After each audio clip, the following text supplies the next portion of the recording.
Next up at UFC Mexico, we have the main card opener. We have Manuel Torres taking on Chris Duncan. Manuel Torres, 14-2 overall, 5-0 in his last 5, with 13 of his 14 wins by stoppage. He's taking on Chris Duncan, 11-1 overall, 4-1 in his last 5. He is riding a 4-fight win streak. This should be another banger. I think these are the heaviest guys on the card. I don't think there are any welterweights on this card. So these are officially the largest people on this card. Manuel Torres is a well-rounded guy. You need church. Is a well-rounded guy who has dangerous striking and dangerous grappling. His striking is not very technical, but he uses his knees from the clinch really well, and he loves throwing head and leg kicks. If you look at his physique, he is long, he is skinny, and he does a really good job working with that. Even his submissions, he will use that length. Things like power guillotines, arm triangles, leg triangles, anything that requires long limbs, he works with.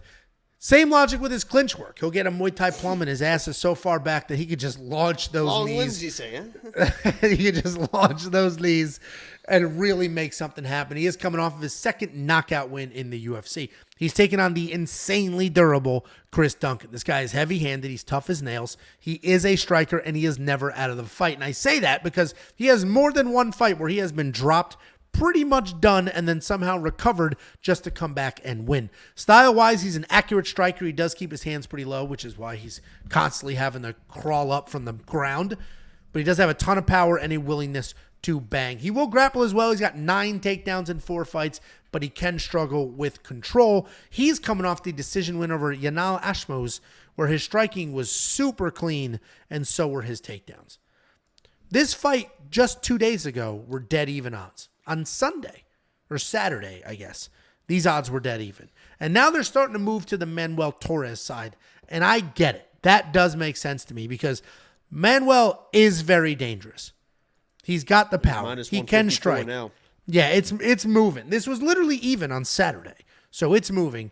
And it makes sense because while Chris Duncan is insanely tough, you can only go so far almost getting knocked out all the time. Like that's not a strategy that can last forever. And Manuel does hit hard. He is long. He can grapple. And if Chris shoots some takedowns, he might be in a little bit of trouble with the grappling. If he hangs on the feet, he can certainly have some success, but he's going to eat some shots as well. So I am on the Manuel Torres side. I think he's going to be able to stay technical while Chris tries to create some chaos. So I'm going to go Manuel Torres here because while it's very impressive that Chris Duncan can take a beating and survive, it still means he took a beating to be able to survive. What do you think, Jakey boy? Yeah. I would be very careful with a guy like Manuel Torres. And I get that he's the favorite, right? He is a finisher, and they are quick finishes. I mean, first round, which is great. But when you get these guys, right, that are juiced up in front of the home fans, these young guys that are first-round finishers, and you put them against somebody that can take a shot, as you mentioned, that is a durable guy that I believe is going to be the more technical fighter in here in the striking and the grappling. I mean, he looks really locked in. Manuel Torres, for as good as he is, I would say with his finishes, his striking is, it's something to be desired in the defense, right? Mata hit him with a nice left hand, and you saw that look in his face where he was like, oh, shit. And he ended up finding that knockout. And he's finding all these finishes. But when you start getting up in the ranks and you're fighting better people and durable people and you're just this first round or bust type of guy, you run into issues very, very quickly. And I believe that I understand that Manuel is good and he is dangerous. I think that Chris Duncan could be around. And if he's out of the first round, there's just way too many question marks on how Manuel Torres is going to act in the second and the third round. I know how Chris Duncan is going to act in the second and in the third round, So, I get both sides here. I get both sides of the argument. I think I'm going Chris Duncan.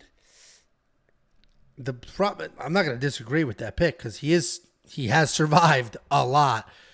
But you're going to have to get through, like, he's going to have to survive. Like, there is going to be a point in that fight, if you're on that side, where you're like, uh-oh. He does get hit. Like, a lot, dude.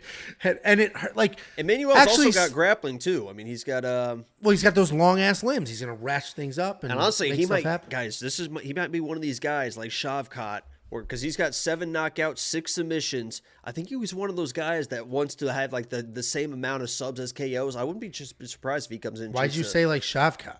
Because Shavkat's got the same thing. I think he's got the exact same. I think he's at an even or an odd number now, but he's got like whatever it is, 7 and 6 or something, whatever his finishes are.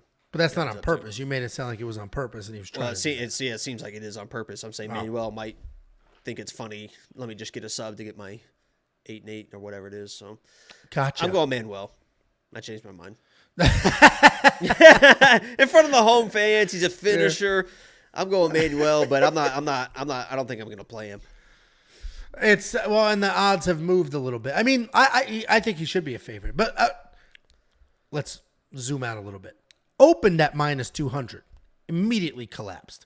Was even money a few days ago, and now it's starting to rebound. This is basically what happened when I bet on freaking Rogerio de Lima. Opened at -250, zoomed up to -289. I hit it immediately. The bottom fell out on that. Went all the way down to -140, and then he ended up closing at -250 again, which like made sense. So this might be the same type thing where all of a sudden Manuel Torres is going to end up closing as -200, which if you look at their actual fights, it makes sense. But the odds are going to get crazy too, that if the Mexicans start winning every fight, the Mexican odds on the like Brandon Moreno might finish at fucking -500 if all these but look what just happened. Look what just happened in Canada. So local doesn't always mean. Well, that's what I'm saying. They have to start winning, Angelo. I mean, people weren't doing that for the Canadian fighters when every one of them was losing. I said if they start winning and there's like 3 or 4 of them, then all those. I mean, Jesus. I agree. I would too if I were you. WeWantPicks.com. Click become a member. And hopefully we get enough members, I can just get the hell out of here and not have to deal with this kid every Monday or Tuesday Elizabeth night. Before you go, let me give you $50. Anybody who goes to WeWantPicks.com/bets and signs up with any one of our affiliate partners gets $50 as a thank you. Use the link, sign up, make a deposit. We send you $50 as a thank you.